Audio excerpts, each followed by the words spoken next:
there was a Brexit vote now, would you vote Brexit? Because you voted Remain in the referendum. Have you changed your mind?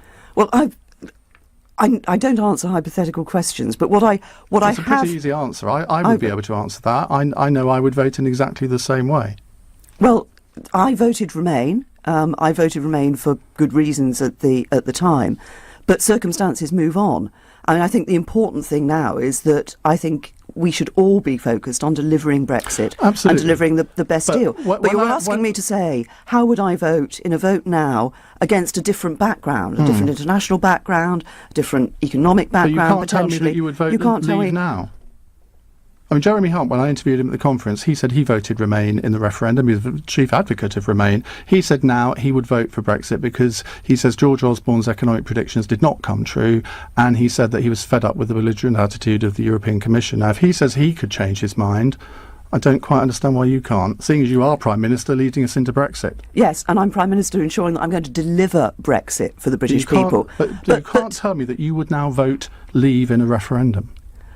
Because I think, Ian, when you come, I could sit here and I could say, oh, I'd still vote Remain or I'd vote leave, just to give you an answer to that question.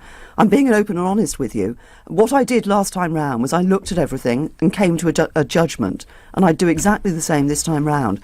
But we're not having another referendum, and that's absolutely crucial. We're not having another referendum. We are going to deliver on the vote of the British people, and we're going to deliver Brexit. Okay. 29th of March 2019. We come out of the European Union.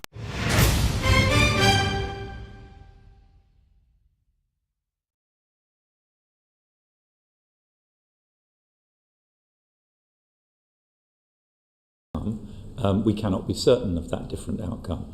What I am not proposing to do is to allocate funds to departments in advance of the need to spend. So we should look in each area at the last point at which spending can begin to ensure that we are ready for a day one no deal scenario.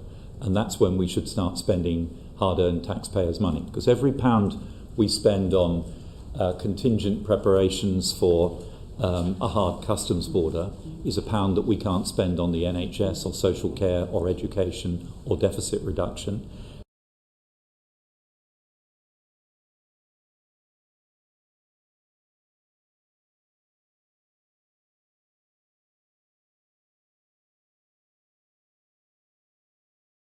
Mr. Ian Duncan Smith. Mr. Speaker, on Monday, my right honourable friend was very clear about her negotiations, that it remains the government's priority to get a very good free trade arrangement before we leave with our European friends and partners. She also made it clear that alongside that we would make plans and arrangements, all necessary arrangements, to depart under World Trade Organization terms should no such agreement be available. Could she confirm then that all monies necessary will be allocated as and when required to this project? I'm very happy to give my right honourable friend that confirmation. We are preparing for every eventuality. We are committing money to prepare for Brexit, including a no-deal scenario. And it might be helpful, Mr. Speaker, if I update the House. The Treasury has committed over £250 million of new money to departments like DEFRA, Home Office, HMRC and DFT in this financial year for Brexit preparations. And in some cases, departments will need to spend money before the relevant legislation has gone through the House. And I can tell the House that the Treasury will write to departments and to the Public Accounts Committee explaining this process shortly. So where money needs to be spent, it will be spent.